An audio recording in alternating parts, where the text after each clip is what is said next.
Cast is now starting. All attendees are in listen-only mode. Hello, good morning, everyone, and welcome to Data-Driven Engagement in this very dynamic time in education and the education market. So today's webinar is brought to you by Agile Education Marketing, and I'm Liz Burkhart, and I am the Director of Marketing for Agile. We also have Bob O'Dell with us, who is a Managing Partner. And behind the scenes, we have Kara Murphy, and she is the person that was in contact with you if you had any trouble with your link or audio. And she will also be behind the scenes today answering questions for you of a technical nature and helping keep everything going. And we also have today two people from Education Market Experts. So we were able to plan to have Lori Vollandt with us today, but we also have a special guest joining us, Brian Healy. So he'll be joining probably more towards the end, but we've also invited him to jump in where he thinks there's an important point that needs to be made. We have really been super flexible with how we put today's session together, and we're going to be leaving a lot of time at the end for questions. So yeah, so Agile Education Marketing is really more on the marketing side of things, and we're the leading data intelligence provider that's focused exclusively on the education market. We don't do anything with any other market. And Education Market Experts, they're the people that can help you with education market strategy and selling strategies. And so what I wanted to do is bring those two worlds together to talk through some of the crossover themes that, you know, sales and marketing need to be on the same page with all these different things, but they really use them differently. In the marketing world, we're one to many, but how do we tailor? How do we be efficient? How do we prioritize? And then on the selling side, it is more that one-to-one relationship building. You know, you're having these specific conversations, and how is that different while you're coming back to some of the same resources, same decisions, and how does all of this work together? So we've got Bob from the marketing side and Lori from the selling side. And so a couple housekeeping things. We've got an hour scheduled for today, and at this point, I'm not really sure exactly how much content we've prepared for you. So we'll go through that, and then we'll do questions. And if we go over, we'll stay on as long as people can. You will get a link to a recording of this afterward. It usually takes us about a day. And then the questions on the right-hand side of your screen, you'll see a panel, and there's kind of little square widgets. And one of them is called questions. And so just go ahead and submit your questions that way.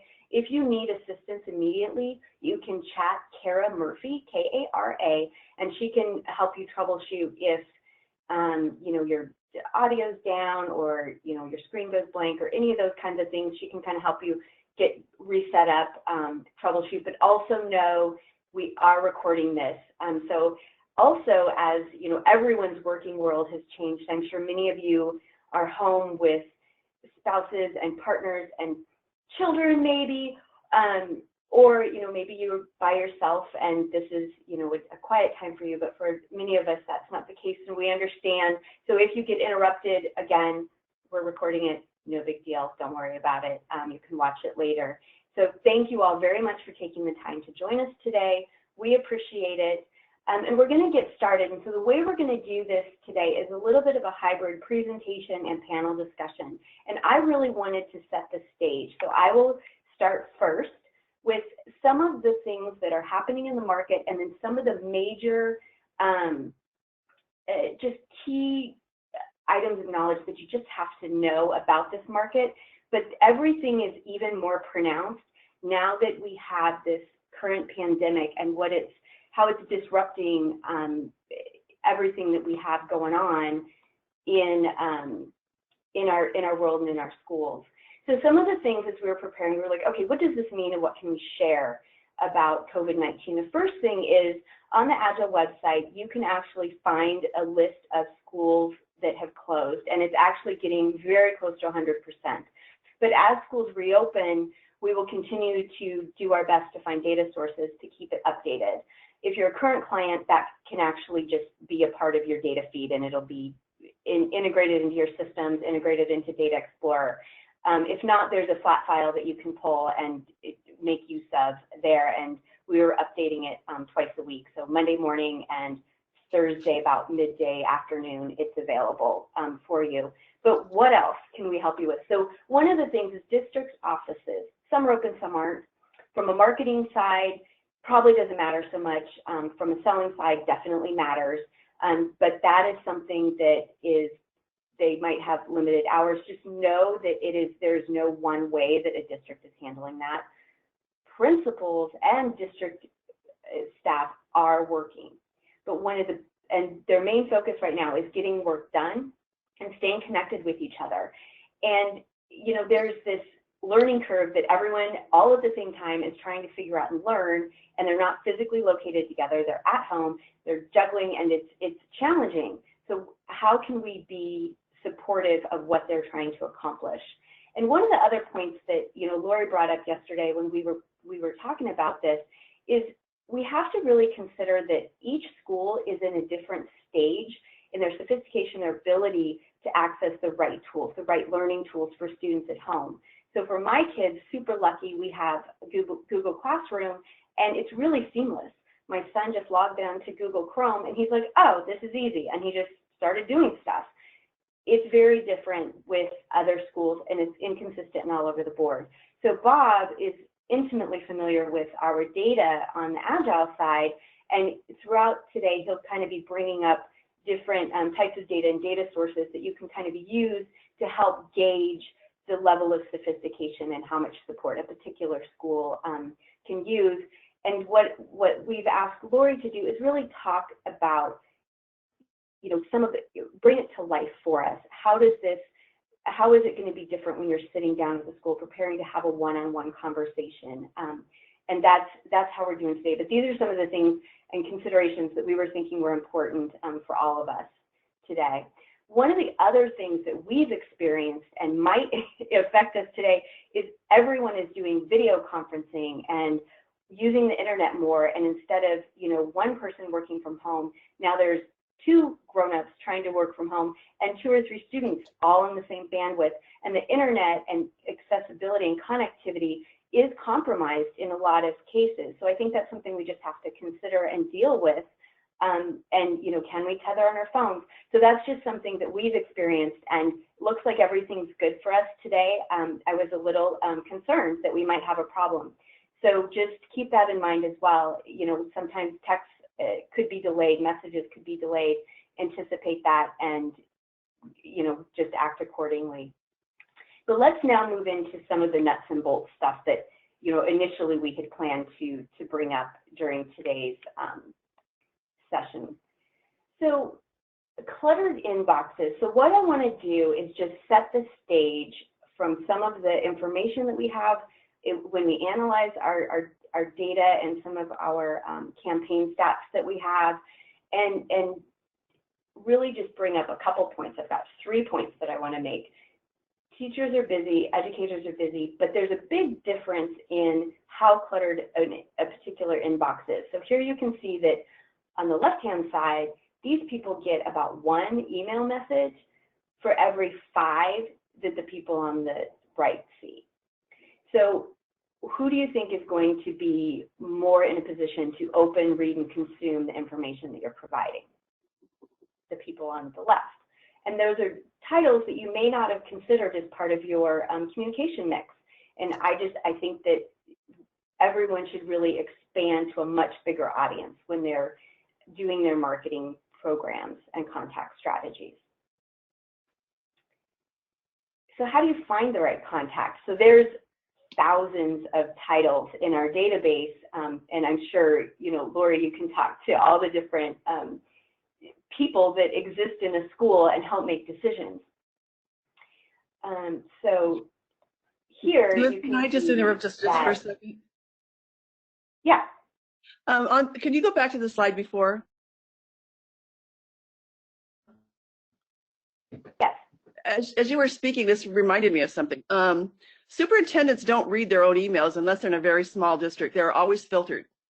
They're filtered by somebody else, by their executive assistant or someone. So that people need to really realize. I mean, I didn't see it up close and personal until I really got involved in the upper echelons of Los Angeles Unified School District. Just so folks know, I worked for LA Unified for almost 30 years. I went from a classroom teacher to the district office at a director level. So I got to see the system all the way through and all the roadblocks and the different, and that's a huge mega system. So I got to see a lot. But even assistant superintendents in a lot of cases do not open their own email. And so that's really important for folks that are trying to do email messaging, about how you go about that. And maybe we can talk about that a little bit later. Principals usually open their own emails because they have direct correspondence with the district offices and from their directors and whomever. So they need to stay on their emails. But superintendents are constantly filtered. So I just wanted to make sure that that was understood, what my background is, why I know this to be true, and that I've seen it happen. And even in my role with education market experts, to get to a superintendent is very, very difficult. Well, going right along with that, Lori, is the understanding you're working with small districts. One person is going to wear a number of hats. Right. They could be the curriculum director. They could also be the one that handles the lunch program or the Title I or federal funding. So that's another reason those people can often, especially in smaller districts, wind up getting a large number of emails because they're wearing different hats. Typically, if you're going to be a classroom teacher, you're a classroom teacher. You may be a tech coordinator too. Well, that's not particularly uncommon. So people often wear that. But as you move up the food chain, if you move to larger districts, you get up to the 5,000 student districts and the 10,000 student districts, the role of that person becomes more and more refined. And part of that's going to have to be realize that when you're working with small districts, the messaging that you say can be a little bit more general because they may have more hats, but you have to be very narrow, very, very focused as you move up the district size. Great point, Bob. Yeah, and thank you both for jumping in there. Please don't hesitate to do that. Really important considerations. And my only underlining thought is this is even more pronounced right now.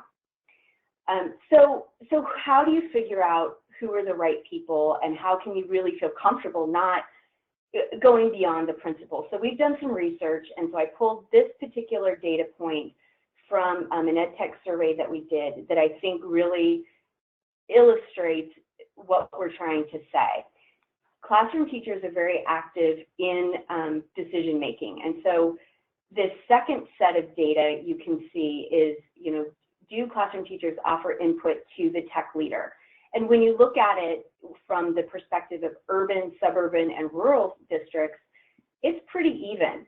Every classroom teacher, at the very least, gives input to a tech leader. One of the things that I think is interesting is when you go over here to do they choose tech for my classroom, a rural district is far less likely than an urban district. And so here is just where you need to think about what you're offering to this market, and then you can craft your approach based on, are they urban, are they suburban, or rural, as an example. And there's lots of data points, and Bob will get into that a little bit later to help you sort of think through a little bit of what kinds of information is out there and how you can use it. But just to make sure that you really understand it's different based on different lenses on the districts and the schools.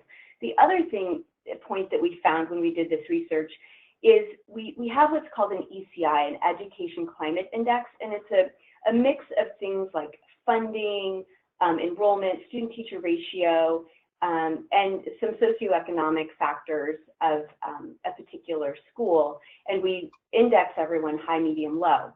And one of the things we found is that medium ECIs, so those schools that fall in the middle of this index, are 36% more likely to have absolutely no role. So that means that classroom teachers in high ECI and low ECI are far more likely to actually be involved in the decision-making process. That can help you craft how you are going to communicate and what your outreach program is going to look like. So the final point that I want to make as we move into some discussion is what channels are you going to use? We talked about, you know, data itself, or the email itself, and going out to the different ones. We talked about that there are actual differences. Classroom teachers are absolutely a part of it, but then you can further refine and prioritize based on what else you know. But what about how you're reaching out? Email is something that we talked about. It's nice. It's, you know, we get a lot of information, but there's lots of other ways that teachers and educators get and consume information. So one of the first things I want to point out is, you know, don't rely on just one channel. I mean, these are all pretty high. You know, even webinars are pretty high. And this was a question that we just said, which information sources do you use? Which, you know, we could have asked for top 3. I think this makes a better point, just that they really do rely on a lot of different sources. The main one here is colleagues. Another important one is trade shows. So here I've sort of called out, what are the 2020 impacts on those 2 sources of information? Teachers aren't together, and all the trade shows are canceled or postponed for right now. So let's look at some of the other ways that we can connect with people. And one of the ones here is search engines. And so that's, you know, your web content and understanding your ideal customer, understanding which roles you're trying to get to beyond just, you know, how you message an email or social media post, but you can also write to those different personas and version based on that as well. So what we're going to cover for the rest of our time here today, we're going to talk about data, just solid data. We're going to talk about how you can apply the data, how you can actually tease out and reveal the story. And then Lori is going to wrap it all up for us and really talk about what all of this means. And she's going to share real world stories that will help to really bring this home for you. Because I want to make sure that everyone feels really confident adjusting their strategies based on what you're going to learn and what we're going to talk about today. Liz? So let's formally introduce, yes. I was going to say, could you back up one slide? Actually 2 now. One more, yes. And I was going to say that one thing here is important to realize that no one title works better with any one of these. This is something individual, just as the students themselves learn different ways. Their modality may be different. They learn better listening, they learn better doing, whatever. That's true of the educators themselves. And so you really do need to try all of these different media, no matter who your audience is, because it is going to be up to that particular individual how they're best receptive. And it will vary at time. If you're in the throes of budget time and all of that, it might be that webcon is the better way because they're on there doing it. Another time, if it's a different time of the year, it could be the social media.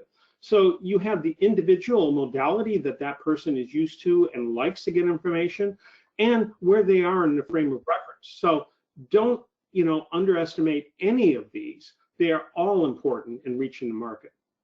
Sorry, Liz. Thank you. No, thank you. That is really important, especially right now. So again, data, the application of that data, revealing the story.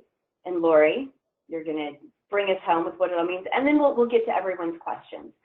So now I'm going to formally introduce our panelists, who you've already gotten a flavor of what they're going to be bringing to the table today. Bob O'Dell, PhD in Ed Tech, very experienced, really knows the marketing side of this, the data side of this, and to be fair, even to some extent the selling part of this. He founded Agile Education Marketing, and still works day to day with clients. So he's on the marketing side, he's the expert that we have for you today. And from Education Market Experts, we have Lori Vollandt, who has her doctorate in education, and she's an education leader. And like she had started to talk to you all about, she's been on both sides of it. So she's been in the business of education, but also in schools, in districts, in big districts, really running the schools and running the education. So she's going to be primarily focusing on the selling side of it. But like we talked about, things are changing. Everything is in a state of upheaval. So I've really asked them to, as they've done, jump in when they have a point to make. And so that's another reason why I'm really encouraging you to ask questions, because we, on this side of things, we don't have a great sense of what you're experiencing and what information you need. So we'll go through everything, and then we'll get to everyone's questions. So thank you both for joining us. Bob or Lori, is there anything that you want to point out about your background for everyone today to give them a little better sense of your experience and expertise? I guess just that I've sat on all sides of the street. I was a classroom teacher at one point for several years.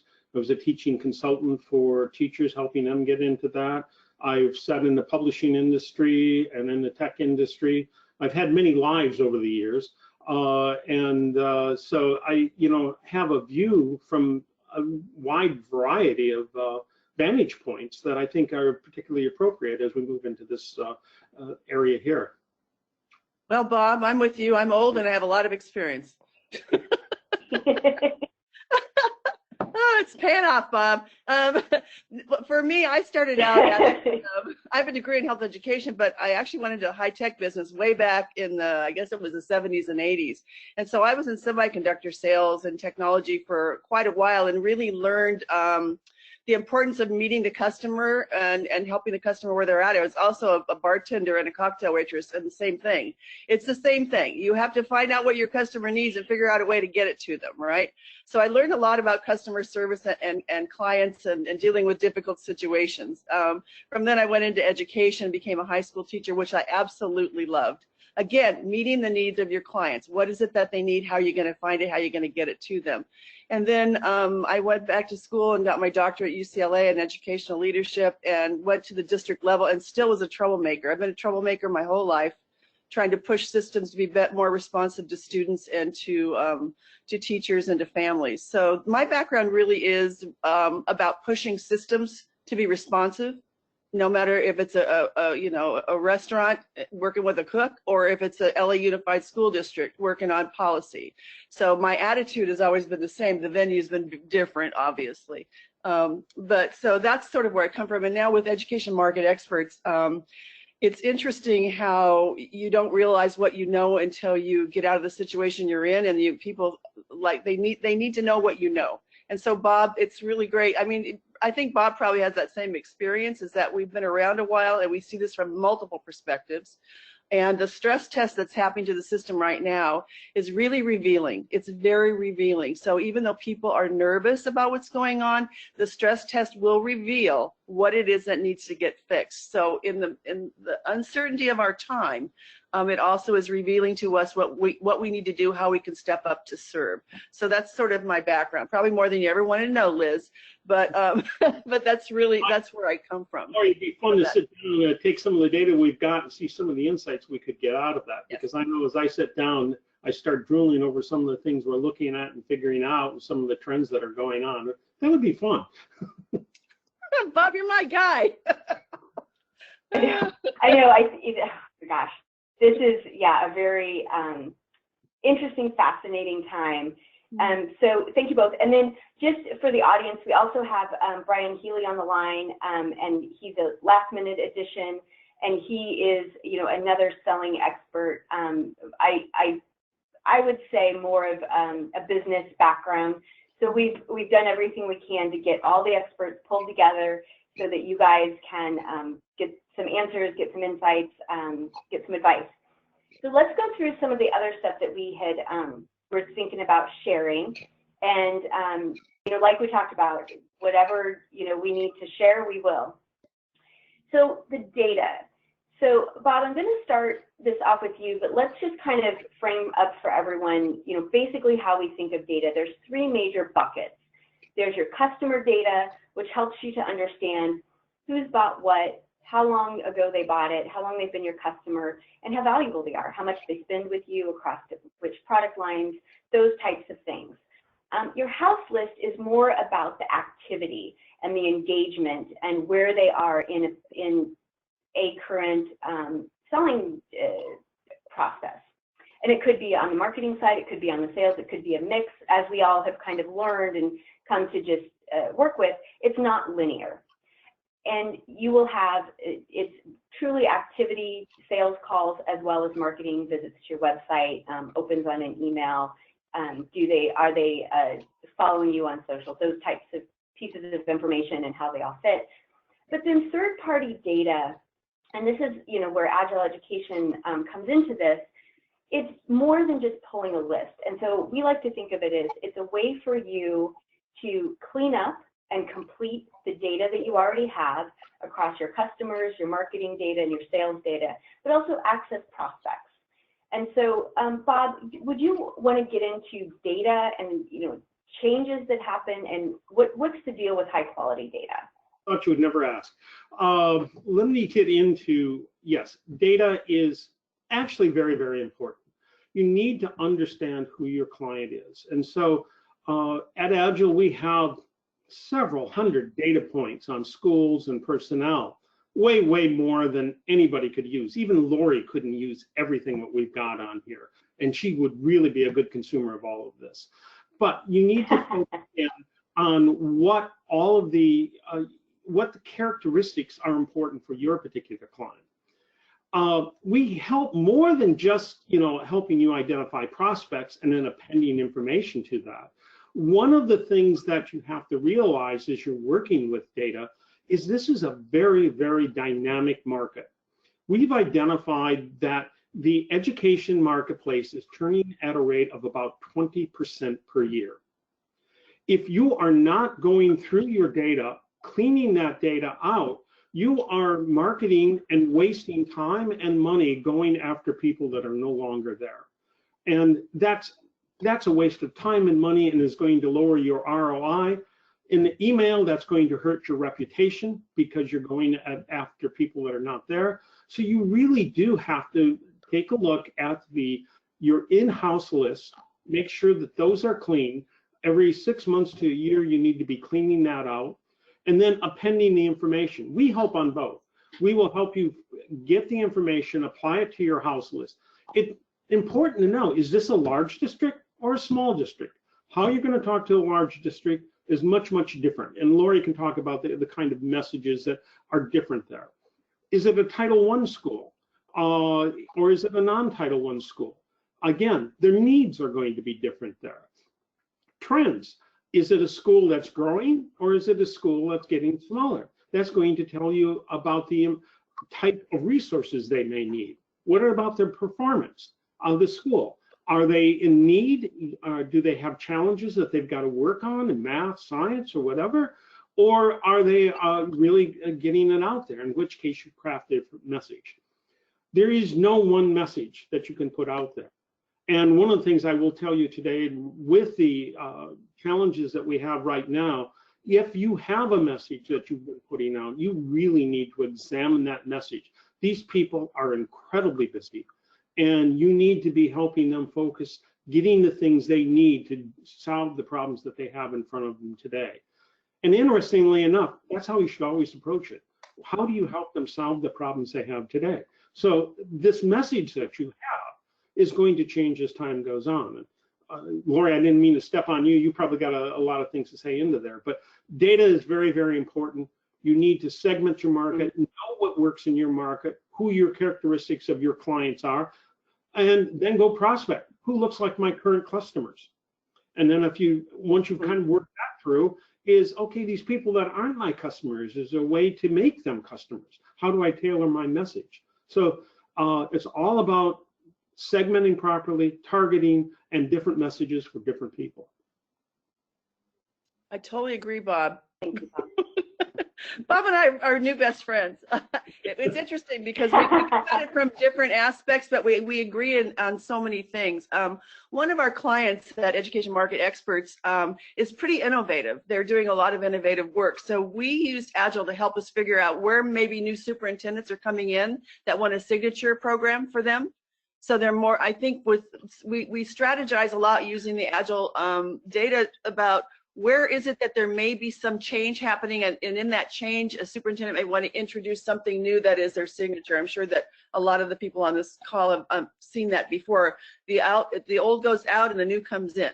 So what's really important two things. One is if you have a program in a school, the superintendent or the principal's changing, that relationship needs to be very, very strong so it survives the new change in leadership. Because a lot of times if teachers and principals like a program and you try to get rid of it, and I've seen this, they're going to rebel. They're not going to like it. So in some cases, the old stays because the relationship is strong. And in some cases, the new comes in and they need something to innovate or to rejuvenate or to make the district or the school better. And that's one of the things that we look at Education Market Experts is if we're doing something innovative and pushing the edge on technology in school and service, where is it that someone might want to look? So maybe a new superintendent, or if they have an office of innovation, medium-sized district. And so we look at all the things that Liz talked about and Bob have talked about, the different data points that bring us more into focus, right, as to where we need to sort of concentrate. So we're not boiling the ocean, as my friend Brian would say. We're not trying to do everything for everybody, but we don't want to go after business that's going to suck our resources to the point where we're going to be bankrupt. And that does happen. And I've seen it in LA Unified, especially. People went into those mega districts, but they don't have the infrastructure or the people, and they go after that big target, and it can put them right into bankruptcy. So you got to be really, really careful. And having the data that Agile offers you is it's such a godsend. It really is. Not to put you on that level, but I'm just saying that for companies, well, maybe, but for companies, it's really, really, really important to have good data. It really is. It's really important. You can agree with me, Thank you Bob? both. And I think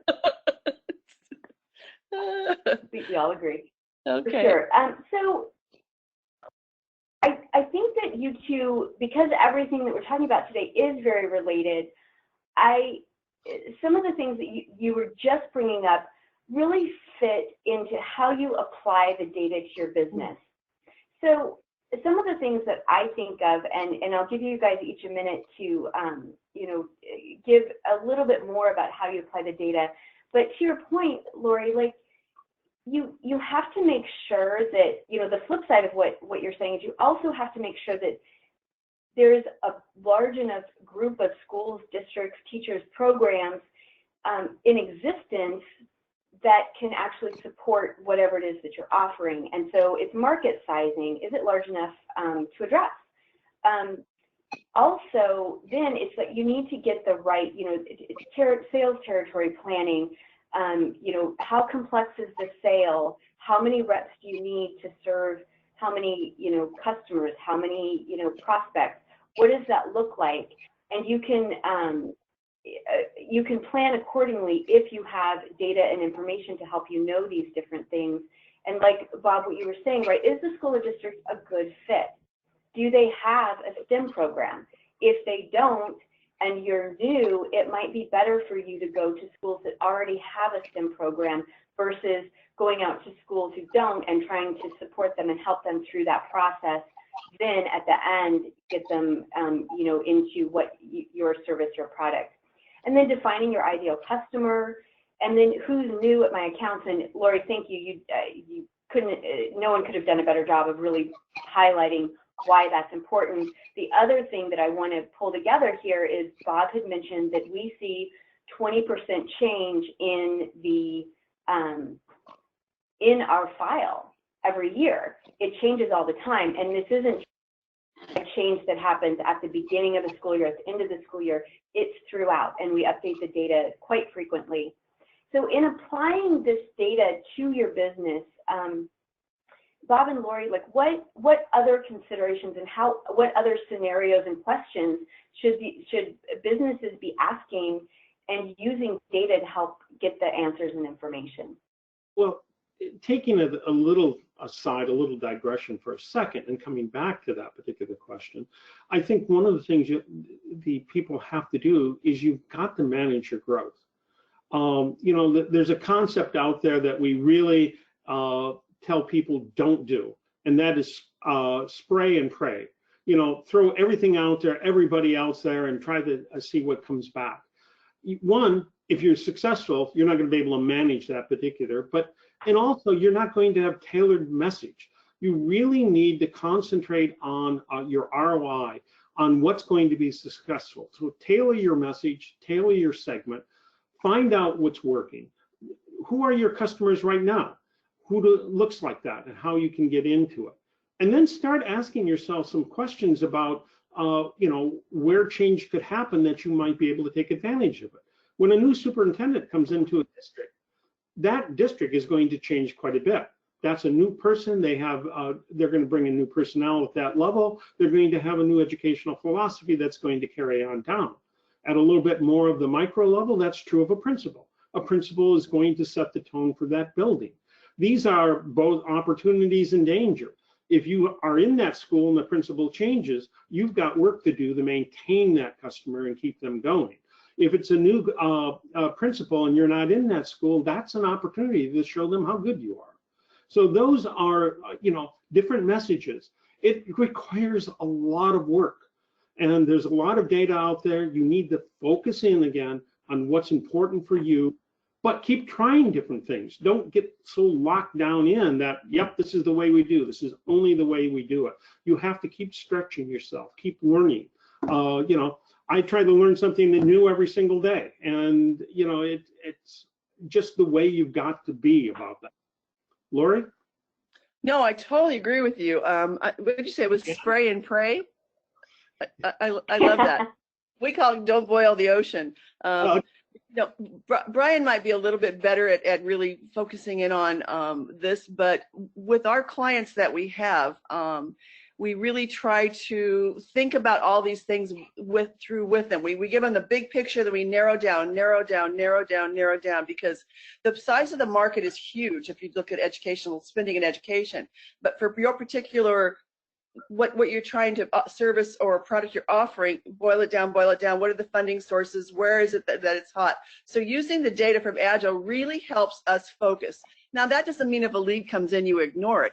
But I'll tell you why this is so important from the perspective not only of what we do at Education Market Experts, but also as someone who was being called on by folks, is that if you focus down and you really narrow it down, you get to know your client, your prospective client really well. So when someone walked in the door and they knew about me, they knew about my school district, they knew about my goals, and they knew about how their product could help me solve a problem, that took research and it took data.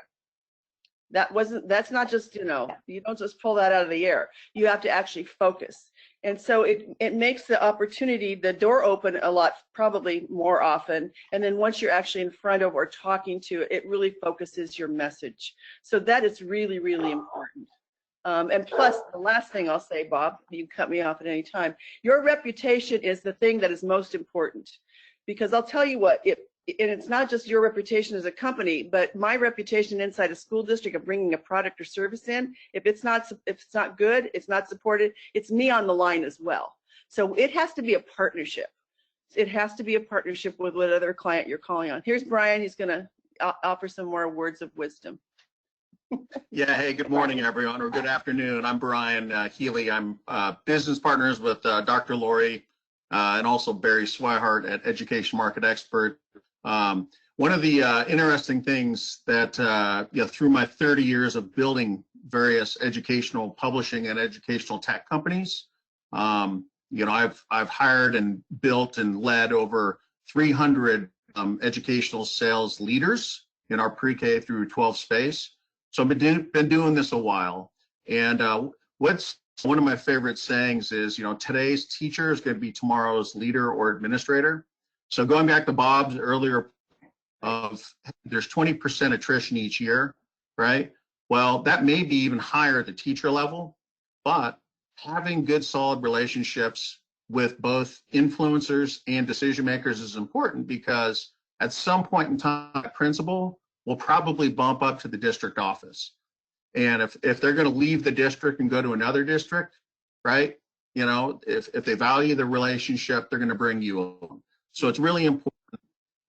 In terms of the concept of targeting the right prospect, targeting the right districts, whether it's Title I, whether it's size of district, whether it is high ELL percentage, whether it's high special needs. One of the first that we like to bring our clients an internal exercise to go through is literally looking in the mirror at yourself. What is your core offering? What is your brand promise? Every single day, what are you going to promise every one of your district customers or in-school customers or individual teacher customers? What are you going to promise them every day that you have to deliver on? And so if you can't promise, when I used to sell into Lori, when she was a big shot at LA Unified, I had promised that we could support rolling out curriculum to 950 school buildings over a 90-day period. So if you're sitting there saying, yeah, I want the sell to LA 50 district or schools, however, in your heart of heart, know that the way you can go through that implementation, that's an internal looking at the mirror. Are we really ready for this? So that's just a piece of advice I would suggest everyone should really take to heart. And the last thing I'll make is our current clients right now, we think has one of the most innovative technologies in the country right now, literally, especially at this time of crisis. Our friends at Lesson Planet, they have this curriculum management solution really to help successfully connect teachers, parents, kids with remote learning. And as we started working with them, they've been in this business for over 20 years. They were really marketing to teachers, direct to teachers.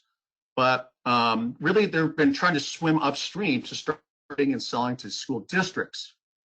And for those of you that are kind of in this similar situation where, hey, I have a very successful direct-to-teacher business, and we now want to start selling to districts, our word of caution is beware, because it's different. It's significantly different. So relying on understanding who you are, relying on great data, right? Segmenting data, working with, Liz at Agile, at identifying what size of districts, what type of audience we think will work best. As you make that trans selling to districts, those things are really critical. Thank you, Brian. So yeah, and that's applying your business, applying all of this data to your business. And you also got into, all of you did, into the next section, which is revealing the story. So this is a really good, solid example of just having high-level data is not enough to help you do what, like Lori and Brian are talking about, to have a specific one-on-one conversation with a district. But there is data available, which means that you can better tailor and segment and create buyer personas, all those things that you do from a marketing perspective, because data is available that can help you see beyond high-level data. So this is just one example. There's 2 elementary schools, both in Denver, Greenlee Elementary and Steck Elementary. They're 4 miles apart, boop, boop, boop. And all of these things you see over here on the left are true for each of these schools, both in the Denver Public School District, ESL programs, similar enrollment levels, similar teacher-student ratios. They both have high-speed internet. They both serve pre-K through 5. You might think, wow, they're pretty much the same, so I'm going to prep and hit one and hit the other. Or as a marketer, you might just go, okay, well, I'm going to segment based on enrollment, and then I'll be able to really get in front of these people and engage them and hand them over to sales if they're ready to start talking about what we can do for them. But when you start digging into performance data, you start to realize it's a very different, each school is incredibly different, right? So when you look at ELA by grades 3 and grades 4, you can see that only 16% are at grade level at Greenlee, while at Steck, 67% are at grade level. And across the schools, dramatically different performance. Really different needs. And this particular one, I pulled out these to just illustrate for us the point that you need to go beyond just the high-level demographic data.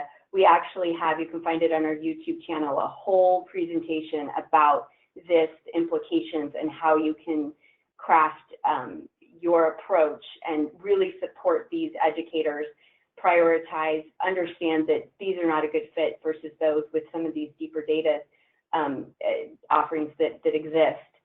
But what this is revealing the story, and it goes, you've got people at different sizes of schools, different performance levels, And you need to, as you know, in marketing speak, we talk about targeting, segmentation, and messaging.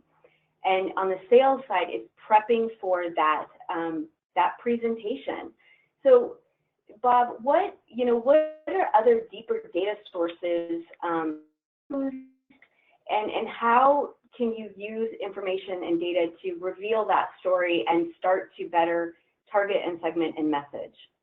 Well, I think you hit right on it, Liz, is you really need to be targeted.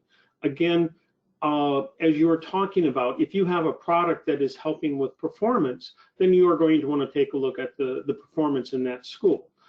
Is it, at ready the level it needs to be for that state? Is it below? Is it above? So you need to understand your particular product. You can consult with people. Lori is the type person that is going to sit there and help you work through that. She'll work with people on Agile, and we can pull things together. But one of the most important things here, and I don't know, I think we've said it, but I'll say it again, is you need to test. In other words, you take a shot at doing this. You take a shot at what the target should be, what your segment should be, what your message should be. And then you set up A/B groups, you set up other groups, and you target different messages with these characteristics and find out, does it work? If it works, then you can expand that and move beyond that. But as you work through this, keep trying different things. Try different pieces of information. Take a look at that. As I said, we have 400 data elements. There may be 2 or 3 that are very, very applicable to what you are working with, but they may change in a year and a half. So again, you have it. This is a beautiful slide. Target, segment, and message many times over, and keep doing it over and over again. Lori? Yeah, I have nothing to add. That was brilliant. All right. So we have come to the end of our prepared journey. Lori, could you please, this was one of the just most impactful things that you shared with me while we were preparing for today. Could you just sum up for us and give us some stories from the front line about what all of this means as you are trying to get those meetings with education leaders? Okay, hopefully if I don't hit them all, you'll remind me, Liz. I'm one of those people that does the presentation, go, what did I say? I forgot what I said. Anyway, the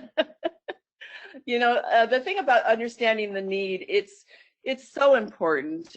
We have a client in New York City that does professional development, and they had their model, and what they did was very sound, research-based.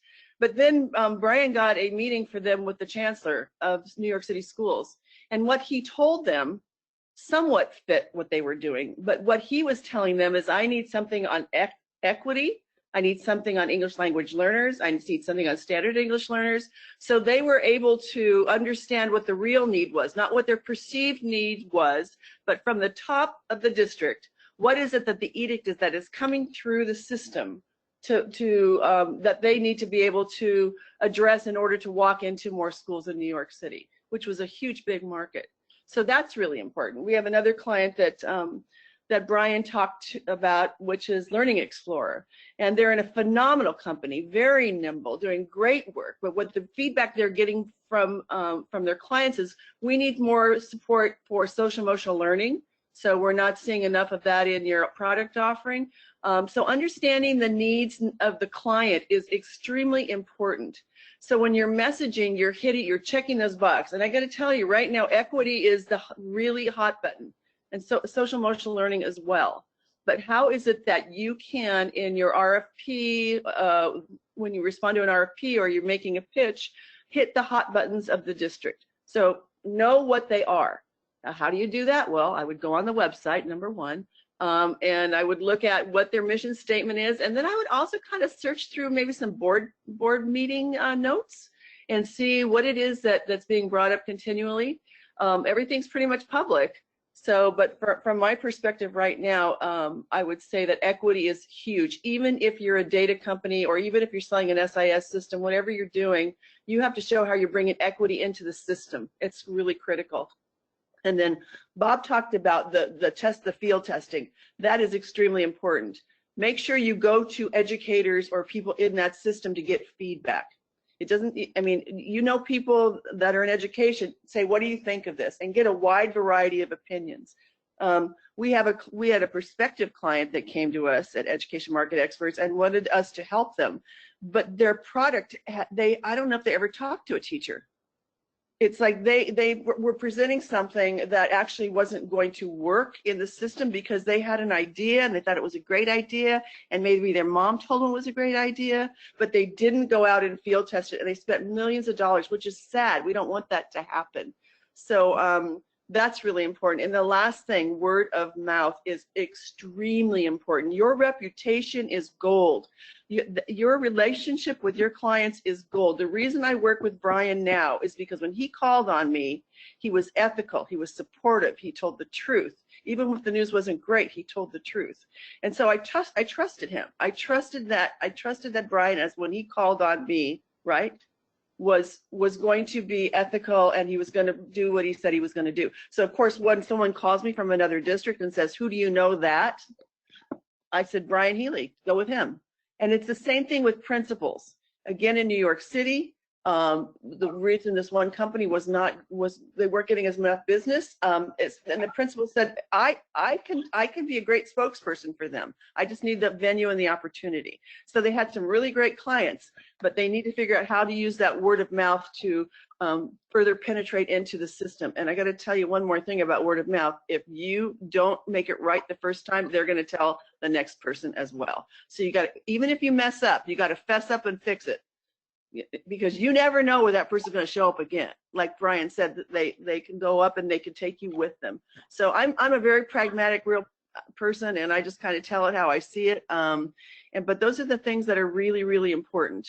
Did I hit them all, Liz, or do I need to expand? Or Did. Thank you, Lori. I appreciate that. I think that's really important, and the way that you string it all together, I think is critical for people who are wanting to be successful with educators and in schools.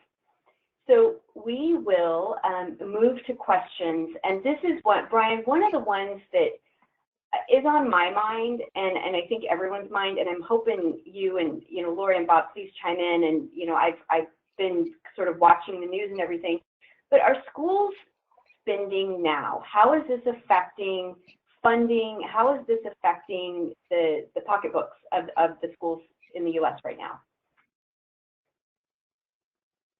go, Brian. Yeah, everything that we're hearing, Liz. Yeah, okay, I wasn't sure. Hey, everything we're hearing, everyone, is the budgets are not this year's budgets, right? 2020 budgets. They're not being impacted yet. But the real question is going to be, well, what's going to happen in the next academic year and the next sales season? So we don't know, right? We really don't know. I mean, we've got the hour by hour stimulus package that's being negotiated. And obviously that's going to play a big impact at what the next academic year budget cycles look like. But for everything we're hearing from a lot of the districts we work with and some of our clients, is the 2020 budgets still are in play.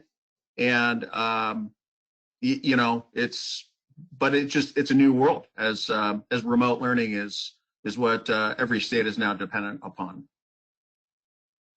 Okay.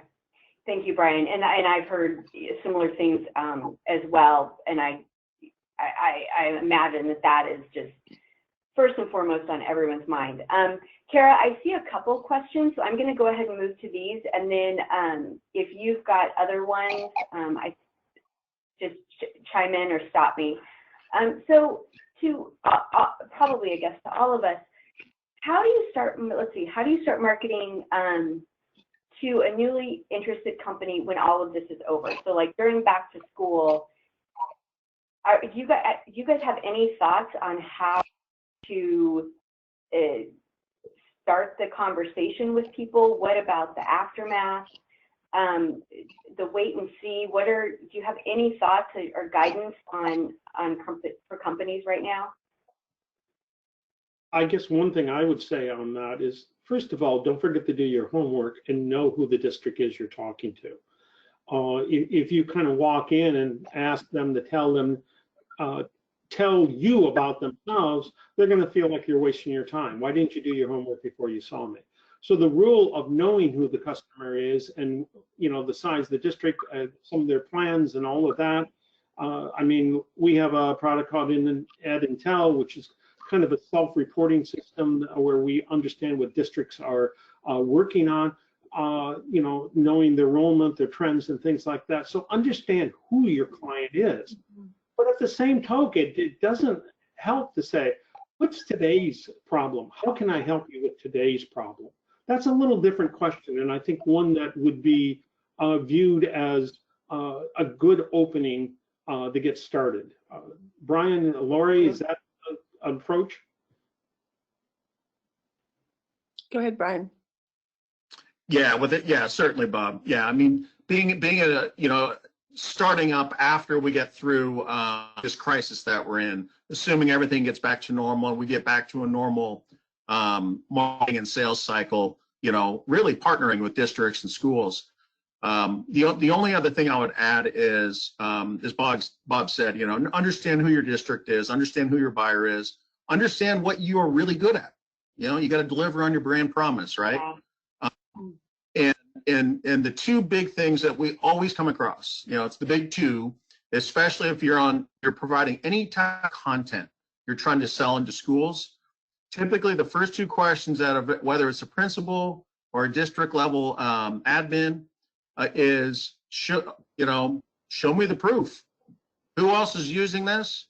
What, you know, if we buy this and use it, what should we expect? Should we expect to have these same results? So be prepared to answer that question. Show me the proof. And then the second question always is, well, how does this align to our district standards or our state standards, right? So really, you know, in terms of going back to the core question of, well, how do we market and how do we get back to a new reality? You know, targeting, segmenting, understanding what you're great at, really being able to answer those two questions. That's something I'd highly recommend at this point. Yeah. And thank you both, because that makes a lot of sense. Something else that I think we need to think about is what Lori was mentioning. It's a relationship. And so if you want to have the ability to sell in September, you got to start building that relationship now. And one of the things that came out is in some of the information and things that I've been consuming is, you know, teachers are completely overloaded right now, but they do have needs and schools do have needs, so be ready for them. But I think that there's also an opportunity to support them in these new things that they're doing, like that as business professionals we do every day. So how can you support them in the things that maybe aren't directly related to your business, but can just build that relationship? So maybe you, with your current clients, you know, the schools that are already doing business with you, invite the teachers to learn how to do a webinar with you, learn how to, all the considerations for the camera. Clearly, I didn't follow my own advice. I have suitcases in the background, so you can screenshot this and use it as an example of what not to do. And so I think that those are some things as well. And you just have to connect with people, be ready for them, think beyond just your you know, nuts and bolts offering. What else do you have? You had a lot of knowledge and experience in virtual communication, you know, connecting outside of a live, you know, venue. How can you offer some of that? And so that's one of the things that, you know, I can think of. And I think let's see, one of the other questions was some of the data points that exist and how to use them. And I know all of you have had experience with it. And Bobby mentioned like over 400 data points, and we have Ed Intel, and we have school performance data. And so maybe we can just wrap this up with each of you giving a very specific example of how a client used maybe a not completely obvious data point to make a really good decision about how to move forward with marketing, sales, business. Bob, yeah. One data point I just kind of popped to mind was one-to-one computing. Is the district at one-to-one computing? If you have a product that's going to need that, you need to take a look at that. It's a data point that makes a lot of sense. But is there an opportunity? Is it a district that looks like they're moving in the direction from other characteristics towards one-to-one computing, and you can help them move in there? They may not have gone to one-to computing because they don't have the right application that they need. So you need to look at your messaging as you work into that. One-to-one computing, it's a great data point, but it allows you to craft different messages as you walk into them. Thank you, Bob. Lori or Brian? I'll be really quick. We looked at, we used Office of Innovation. If they have an Office of Innovation in the school district, they're probably a little more forward thinking, not necessarily, but it's a place to start. So that was one of the things that we looked at when we were doing a marketing plan for one of our clients. And one thing that I'm going to just go back a little tiny bit, Liz, but it's really important for everybody to understand the sales cycle, how long certain school districts take to actually purchase things. Smaller districts are going to be much more nimble, and larger districts maybe a year. So that you need to really plan. You have to really, really plan about how you're going to approach your market. And so those data points become very, very important in understanding the sales cycle for the different sizes of districts. So your turn, Brian. Brian, yeah, are there any data points that you were surprised worked really well? Yeah, if you're an early stage ed tech company that you're going to be selling to the districts, right? It's a solution opposed to a school solution. You may consider looking at superintendent length of time superintendent's been in the job. Because to Lori's point, typically newer superintendents typically are more open to new innovation. And in the case of Lesson Planet, their new district Learning Explorer offering, that's been a segmentation method that we've been working on, and targeting new superintendents seems to be a pretty solid approach. Thank you. Thank you. And I think that this was really a nice way to wrap it up, because it's very different applications of very different data points. So there's rich data, experiment, test, and figure out what's going to work for you. Think about it, but test it to see what it does. So some of the other things that I got from our time together today that I'll give it as a summary for everyone is, individualize your communication, and that goes beyond the school or district demographic. It's the role that you're talking to, it's the performance levels of that school, it's their priorities. Think about that, communicate appropriately. Marketing is one to many, but it's not one to everyone. And do your homework and use the data that's available when you're meeting one-on-one with someone. Managing your growth, Lori, I think that you really drove that point home. So everyone, please keep that in mind. Don't fail. You can be a super beneficial, supportive partner to the right fit for you, and focus on that and grow accordingly. Prioritize and try different things. Thank you, Bob, for that one. Your reputation, that's word of mouth, right? We think of it on the marketing side as word of mouth. They think of it as your reputation, and that's critical. And part of that, Brian, that you brought up was the movement. So keeping connected with classroom teachers is important, because as we have seen, they are a part of the purchasing and decision-making process and cycle, but they also are the people who are tomorrow's education leaders, and your reputation stays with you. So thank you all very, very much. Thank you everyone who was able to stay a couple minutes longer. I really appreciate your time. We will be wrapping all of this up and putting it out for everyone. Generally, it is within 24 hours. As we talked about, connectivity might be a challenge. It might be more like Friday, but that will be coming to you. You can also find it on our YouTube channel. If you have other questions, don't hesitate to reach out to any of us. And again, thank you for your time, and thank you for really working hard to be the best that you can be to support the educators right now. Thanks, everyone. Thank you. Thank you. Good job, Bob. Brian, could join us. This was kind of fun. Yeah, it was good. Hey, Bob. Yeah. Hey, you know what?